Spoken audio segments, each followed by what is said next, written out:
Hello friends, welcome back to our channel. இந்த விஷயத்தை பற்றி உங்களுக்கு தெரிஞ்சிருந்தால் நீங்கள் மிகப்பெரிய பிஸ்னஸ்மேன் ஆகலாம், மிகப்பெரிய பணக்காரர் ஆகலாம், மிகப்பெரிய அறிவாளி ஆகலாம். அது என்னென்னு பார்க்கலாம் வாங்க. Compound effect by Darren Hardy. Compound எஃபெக்ட்னால் என்னென்னா, டெய்லியும் நம்ம சின்ன சின்ன விஷயம் பண்ணுறோம்ல, அது வந்து பார்த்திங்கன்னா தொடர்ந்து பண்ணிகிட்ருக்கப்போ கான்ஸ்டன்சி வச்சு தொடர்ந்து பண்ணும்போது மிகப்பெரிய வெற்றி அடைவோம். நம்ம ரிசல்ட்ஸ் வந்து காம்பவுண்ட் ஆகும், மிகப்பெரிய ரிசல்ட்ஸாக வந்து நமக்கு கிடைக்கும். காம்பவுண்ட் எஃபெக்ட்டுக்கு பேர் போனவர் வந்து பார்த்திங்கன்னா வேரன் பஃபெட் வந்து பார்த்திங்கன்னா அவர் ஒரு 11வது வயசுலேருந்து வந்து பார்த்திங்கன்னா இன்வெஸ்ட்மெண்ட் பண்ண ஆரம்பித்தார். அப்போதுலேருந்து இன்வெஸ்ட் பண்ணி அவர் அமௌண்ட்டை வந்து காம்பவுண்ட் பண்ண ஆரம்பித்தார். அவர் ஒரு $5 அந்த மாதிரி $5,000 அந்த மாதிரி சின்ன அமௌண்ட்டில் ஸ்டார்ட் பண்ணார். இப்போ அவர் ஏஜ் வந்து பார்த்திங்கன்னா 90க்கு மேலே இருக்குது. இப்போ அவர் வந்து பார்த்திங்கன்னா பல பில்லியன்ஸ் வந்து வச்சுட்ருக்காரு. அவர் இன்வெஸ்ட் பண்ணி இந்த காம்பவுண்டிங் ஃபார்முலா வந்து அவர் இன்வெஸ்ட்மெண்ட்டில் யூஸ் பண்ணார். அதனால் மிகப்பெரிய பணத்தை சம்பாதிச்சிருக்காரு.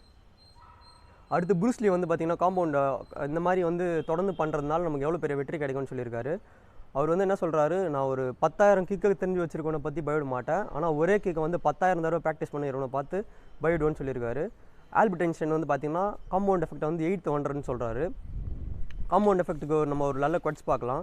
பொறுத்தார் பூமி ஆழ்வார், சிறுதுளி பெருவெல்லம், இந்த மாதிரி வந்து பார்த்திங்கன்னா காம்பவுண்ட் எஃபெக்ட்டை சொல்லலாம். காம்பவுண்ட் எஃபெக்ட்டை வந்து ஒரு பணத்தை வச்சு ஒரு எக்ஸாம்பிளாக சொல்லலாம். இப்போ உங்களுக்கு நான் ஒரு 10 கோடி தரேன் இன்றைக்கி அப்படின்னு சொல்லிட்டு, இன்னொன்று வந்து பார்த்திங்கன்னா 30 டேஸ்க்கு வந்து பார்த்திங்கன்னா என் காசை வந்து நான் டபுள் பண்ணி தரேன். ஃபஸ்ட் டே வந்து ₹1 தரேன், 2வது நாள் ₹2 தரேன், 3வது நாள் ₹6 தரேன், 4வது நாள் ₹12 தரேன். இந்த மாதிரி வந்து உங்களுக்கு சொல்கிறேன். நீங்கள் வந்து பார்த்திங்கன்னா கண்டிப்பாக 10 கோடியை தான் சூஸ் பண்ணுவீங்க. ஏன்னா நம்ம வெயிட் பண்ண முடியாது, நமக்கு உடனே காசு வேணும். பட் ஆனால் உங்கள் காசு வந்து காம்பவுண்ட் ஆச்சுன்னா அந்த 30 டேஸில் வந்து பார்த்திங்கன்னா 54 crores வரும்.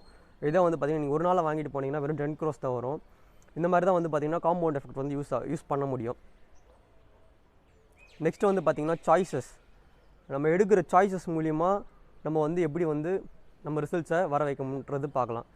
நம்ம டெய்லி லைஃப்பில் வந்து பார்த்திங்கன்னா ஒரு விஷயம் ஸ்டார்ட் பண்ணுறது வந்து நம்ம சாய்ஸஸ் தான். இப்போ நான் ஒரு புக்கு படிக்கிறேன்னா அது ஒரு சாய்ஸு, இப்போ நான் வெளியில் எங்கன்னா ஊர் சுற்றுறேன்னா அதுவும் ஒரு சாய்ஸு. அதனால் வந்து ஆத்தர் என்ன சொல்கிறாருன்னா, சாய்ஸ் வந்து ரொம்ப முக்கியம், அதனால் வந்து சாய்ஸை வந்து கரெக்டாக சூஸ் பண்ணுங்கள். இப்போ டெய்லி வந்து ஒரு பேக்கெட் சிப்ஸோ இல்லை பர்கரோ இந்த மாதிரி ஃபேட் ஐட்டம்ஸ் டெய்லி சாப்பிட்டே போனீங்கன்னா உங்கள் கலோரிஸ் எல்லாம் இன்க்ரீஸ் ஆகும்.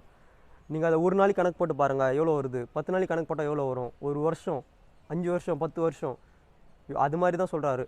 அதனால சாய்ஸை வந்து நல்ல சாய்ஸஸாக எடுங்க. இப்போ நான் ஒரு டெய்லி ஒரு புக்கு ஒரு 4-5 பேஜ் ஸ்டடி பண்ணுறேன்னா 1 இயரில் நீங்கள் எவ்வளோ படிச்சிருப்பீங்க. இந்த மாதிரி நல்ல விஷயங்களுக்கு பயன்படுத்துங்க, அதனால நல்ல சாய்ஸ் எடுங்கன்னு சொல்கிறாரு.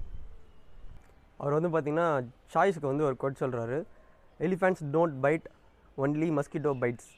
அதனால் நம்ம இதெல்லாம் தெரிஞ்சுக்க வேண்டியது என்னென்னா, சின்ன சின்ன விஷயங்கள் தான் வந்து பார்த்திங்கன்னா பெரிய விஷயமாக வந்து நமக்கு ரிசல்ட்டாக கிடைக்கும். அதனால் அந்த சின்ன விஷயத்தை ப்ராப்பராக சூஸ் பண்ணுங்கள். நீங்களும் எல்லாத்தையும் வந்து காம்பவுண்ட் பண்ணி ரிசல்ட்ஸை பெருசாக அடைங்க. நெக்ஸ்ட்டு வந்து பார்த்திங்கன்னா ட்ராக்கிங். நம்ம வந்து டெய்லி வந்து ட்ராக் பண்ணணும், நம்ம என்னென்ன பண்ணுறோம் அப்படின்றத. சின்ன சின்ன விஷயம் கூட வந்து ட்ராக் பண்ணணும். நீங்கள் டெய்லி தேவையில்லாமல் செலவு பண்ணுற ₹100 நீங்கள் சேர்த்து வச்சிங்கன்னா அது காம்பவுண்ட் ஆகி, அந்த ₹100 சேர்த்து வைக்கும்போது காம்பவுண்ட் ஆகி அது ரிசல்ட்ஸ் பெருசாக இருக்கும், அந்த அமௌண்ட்டும் வந்து பெருசாக இருக்கும். அதனால் நீங்கள் ஸ்பெண்ட் பண்ணுறது ₹100 இல்லை, அது அந்த வர ரிசல்ட்ஸ் அந்த அமௌண்ட்டையும் சேர்த்து தான் நீங்கள் வந்து ஸ்பெண்ட் பண்ணுறீங்கன்னு சொல்கிறாரு. டெய்லி வந்து ட்ராக் பண்ணுங்கள், சின்ன சின்ன விஷயமா இருந்தாலும் ட்ராக் பண்ணுங்கள். நீங்கள் ட்ராக் பண்ணும்போது நீங்கள் என்னென்ன பண்ணுறீங்க, நீங்கள் எவ்வளோ டைம் வேஸ்ட் பண்ணுறீங்க அப்படின்றது தெரியும்னு சொல்கிறாரு. ஃபோனே ஒரு எக்ஸாம்பிளாக வச்சுக்கலாம். நம்ம ஃபோன் எவ்வளோ நேரம் யூஸ் பண்ணால் நமக்கு தெரியாது, ஆனால் இதே நீங்கள் ட்ராக் பண்ணிங்கன்னா எவ்வளோ டைம் நம்ம ஃபோனில் வேஸ்ட் பண்ணுறோன்றது தெரியும். எவ்வளோ நேரம் வெளியில் ஊர் சுற்றும் போது நம்ம டைம் வந்து போகுது அப்படின்றது எல்லாமே நம்ம என்ன பண்ணுறோம், எப்படி நம்ம 24 hours ஸ்பெண்ட் பண்ணுறோன்றது தெரிஞ்சிடும். டைமை மோர் யூஸ்ஃபுல்லாக வந்து நம்ம ஸ்பெண்ட் பண்ணலாம்.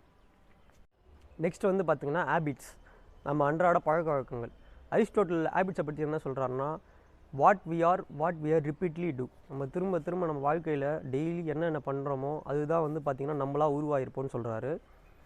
நம்ம டெய்லி எப்படி வந்து ப்ரஷ் பண்ணுறோம், இந்த மாதிரி நம்ம நீ ப்ரஷ் பண்ணு அப்படின்னு சொல்லிட்டு நம்மளை யாரும் எதுவும் சொல்கிறது இல்லை. ஆனால் டெய்லி வந்து நம்ம ஆட்டோ பைலட் மூடில் நம்ம டெய்லி அன்றாட அந்த விஷயத்தை பண்ணிகிட்டே போகிறோம்.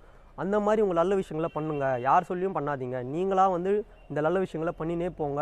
இந்த ஹேபிட்ஸ் தான் வந்து பார்த்திங்கன்னா உங்கள் அவுட்கம்மாக இருக்கும் அப்படின்னு சொல்கிறாரு. நம்ம சாய்ஸ் வந்து நீங்கள் புக் படிக்க ஆரம்பிக்கணும் அப்படின்னு சொல்கிறது வந்து சாய்ஸ். ஃபஸ்ட்டு சாய்ஸ் எடுங்க, நெக்ஸ்ட்டு வந்து அதை ஒரு ஹேபிட்டாக மாற்றுங்க, டெய்லி அதை பண்ணுங்கள். கண்டிப்பாக வந்து உங்கள் ரிசல்ட்ஸ் எல்லாமே காம்ஸ்ட் வந்து பார்த்திங்கன்னா அவர் கோல்ஸை பற்றி சொல்கிறாரு. கோல்ஸ் வைக்கிறது ரொம்பவே முக்கியம் அப்படின்னு சொல்கிறாரு. நீங்கள் இப்போவே இந்த நிமிஷமே வந்து பார்த்திங்கன்னா உங்கள் கோல்ஸை வந்து ஒரு பேப்பரில் எடுத்து ஒரு 10 கோல் எழுதுங்க அப்படின்னு சொல்லிட்டு சொல்கிறாரு. அப்போ தான் வந்து நமக்கு வந்து அந்த கோல் என்னன்றது தெரியும், அதை அடையிறதுக்கு என்ன பண்ணலான்றது தெரியும், அந்த கோலை எந்த டைம் பீரியடுக்குள்ளே அடைவன்றது எழுதுங்கன்னு சொல்கிறாரு. பணக்காரங்களாம் வந்து பார்த்திங்கன்னா கரெக்டாக தெரியும் அவங்களுக்கு என்ன வேணுன்றது கரெக்டாக தெரியும், அவங்க கோல் என்னன்றது கரெக்டாக தெளிவாக தெரியும். அதனால தான் வந்து பார்த்திங்கன்னா அவங்க கோல்ஸில் ஜெயிக்கிறாங்க அப்படின்னு சொல்கிறாங்க. நீங்களும் ஒரு நல்ல கோல்ஸ்லாம் செட் பண்ணி அதை சீக்கிரமாக அடைங்க. நெக்ஸ்ட் வந்து பார்த்திங்கன்னா கான்ஸ்டன்சினா ஒரு விஷயத்தை நம்ம தொடர்ந்து பண்ணணும், விடாமல் பண்ணணும். இப்போ கான்ஸ்டன்சி ஃபெயிலியர் நிறைய பார்க்கலாம். இப்போது புதுசாக ஒருத்தவங்க ஜிம்முக்கு போகிறாங்கன்னு வச்சுக்கோங்களேன். அவங்க 1 நாள் போவாங்க, 2 நாள் போவாங்க, ஒரு வாரம் போவாங்க, அதோடு நின்றுடுவாங்க. இல்லை சம்டைம்ஸ் நிறைய பேர் வந்து மந்த்ஸ் கணக்கில் கூட போயிட்டு எனக்கு ஒன்றுமே வந்து சேஞ்சஸே ஆகலை அப்படின்னு சொல்லிட்டு நின்றுடுவாங்க. இந்த மாதிரி வந்து நிற்கக்கூடாது. நம்ம ஒரு விஷயத்தை வந்து தொடர்ந்து கான்ஸ்டன்சியாக பண்ணணும். கான்ஸ்டன்சியாக பண்ணும்போது தான் வந்து பார்த்திங்கன்னா நம்மளுக்கு வெற்றி கிடைக்கும். அதனால் எல்லா விஷயங்களும் வந்து பார்த்திங்கன்னா தொடர்ந்து பண்ணுங்கள், விடாமல் பண்ணுங்கள். புக்கு படிக்க ஆரம்பிக்கிறீங்கன்னா படிக்க ஆரம்பிச்சுட்டு அதை ஒரு ஹேபிட்டாக மாற்றிட்டு தொடர்ந்து பண்ணிகிட்டே இருங்க. கண்டிப்பாக உங்களுக்கு வந்து சக்ஸஸ் கண்டிப்பாக கிடைக்கும். நீங்கள் எந்த விஷயம் பண்ணாலும் வந்து கான்ஸ்டண்ட்டாக பண்ணுங்கள். உங்களுக்கு எந்த விஷயம் வேணும்னாலும் இந்த கான்ஸ்டன்சி யூஸ் பண்ணுங்கள். ஏன்னா இப்போ ஜிம்முக்கு 1 மாதம் 2 மாதம் போயிட்டு எனக்கு எந்த க்ரோத்தும் வரலன்னு சொல்லிட்டு சொல்லாதீங்க. ஏன்னா கொஞ்சம் கொஞ்சமாக தான் க்ரோத் வரும், எடுத்த உடனே வராது. எல்லா விஷயத்துக்குமே இது பொருந்தும். இப்போ நீங்கள் சேவ் பண்ணுறீங்கன்னா கூட ஃபஸ்ட்டு கொஞ்சம் கஷ்டமாக இருக்கும், ஸ்டார்டிங்கில் பணமே சேர்க்குற மாதிரி இருக்காது. ஆனால் கொஞ்சம் கொஞ்சமாக இது உங்களுக்கு பழக்கமாக்கிட்டிங்கன்னா மிகப்பெரிய அமௌண்ட்டாக இருக்கும். அதே மாதிரி இன்வெஸ்டிங்கும் அதே மாதிரி தான். நீங்கள் கொஞ்சம் கொஞ்சமாக இன்வெஸ்ட் பண்ணும்போது அது பெருசாக இருக்கும். அதனால் எது பண்ணுறதுனாலும் கான்ஸ்டன்சியாக தொடர்ந்து பண்ணுங்கள். கண்டிப்பாக நீங்கள் வந்து உங்கள் ரிசல்ட்டை வந்து காம்பவுண்ட் பண்ணுவீங்க. காம்பவுண்ட் எஃபெக்ட் வந்து பார்த்திங்கன்னா ஃபஸ்ட்டு ஒரு மாட்ரேட் லெவலில் தான் இருக்கும். அதாவது ஒரு ரொம்ப நாளைக்கு வந்து மாட்ரேட் லெவலில் தான் இருக்கும் நமக்கு. அதனால் காம்பவுண்ட் எஃபெக்ட் யூஸ் பண்ணுறதுக்கு ரொம்பவே பொறுமை வேணும், ரொம்பவே கொஞ்சம் யூஸ் பண்ணுறது தெரிஞ்சிருக்கணும், ரொம்ப பொறுமை இருக்கணும் நமக்கு. ஏன்னா ஒரு விஷயத்தை டக்குன்னு எடுத்தவங்க முடித்தோன்னா நமக்கு அந்த காம்பவுண்ட் எஃபெக்ட் நடக்காது. அதனால் பொறுமையாக பண்ணுங்கள். ஒரு செர்டைன் பீரியட் ஆஃப் டைமுக்கு மேலே தான் அதோட க்ரோத் இருக்கும். அதனால் அவ்வளோ பொறுமையாக பண்ணுங்கள். உங்கள் லைஃப்லேயே வந்து பார்த்திங்கன்னா இந்த காம்பவுண்ட் எஃபெக்ட் யூஸ் பண்ணி ரிசல்ட்ஸை காம்பவுண்ட் பண்ணி ரிசல்ட்ஸை பிக்கராக எடுத்துக்கோங்க. இந்த புக்கை நீங்கள் வாங்கி படிக்கணும்னு நினச்சிங்கன்னா லிங்க் டிஸ்கிரிப்ஷனில் தரேன். இந்த வீடியோ உங்களுக்கு பிடிச்சிருந்தா லைக் பண்ணுங்கள், கமெண்ட் பண்ணுங்கள், மறக்காமல் சப்ஸ்கிரைப் பண்ணுங்கள். அடுத்து இன்னொரு வீடியோவில் பார்க்கலாம். பாய்.